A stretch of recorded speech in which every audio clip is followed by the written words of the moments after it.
अजमेर दरगाह पर मंदिर होने का दावा सदुद्दीन ओवैसी का रद्द-ए-अमल। इस्लामी मजहबी मकामात पर मुबैना हिंदू मंदिरों की शनाख्त के लिए जारी दबाव में एक हिंदुत्व तंजीम हिंदू सेना ने दावा किया है कि राजस्थान में काबिल एहतराम अजमेर दरगाह असल में भगवान शिव का मंदिर था। तंजीम ने आर्कियोलॉजिकल सर्वे ऑफ इंडिया के जरिए सर्वे का मुतालबा किया। हिंदू सेना के कौमी सदर विष्णु गुप्ता ने मुकामी अदालतों में एक दरख्वास्त दायर की है, जिसमें दलील दी गई है कि 13वीं सदी की दरगाह का नाम संकट मोचन महादेव मंदिर है।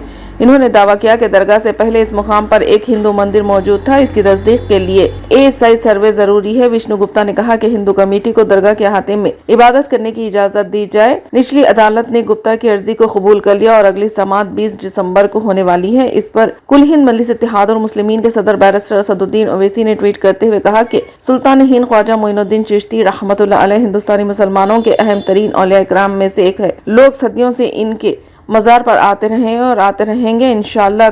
कई बादशाह महाराजा शहीनशाह आए और चले गए, लेकिन ख्वाजा अजमेरी की मज़ार आज भी आबाद है। 1951 की इबादत गाहों के एक्ट में वाज़ेह तौर पर कहा गया है कि किसी भी इबादतगाह की मजहबी शनाख्त को तब्दील नहीं किया जा सकता और न ही इन मुकामात की अदालत में समाअत होगी। 1951 के एक्ट पर अमल दरामद करना अदालतों का कानूनी फर्ज है। ये इंतहाई अफसोस है कि हिंदुत्व तंजीमों के एजेंडे की तकमील के लिए कानून और आइन की खिलाफ वर्जी की जा रही है और वजीर आजम नरेंद्र मोदी खामोशी से देख रहे हैं।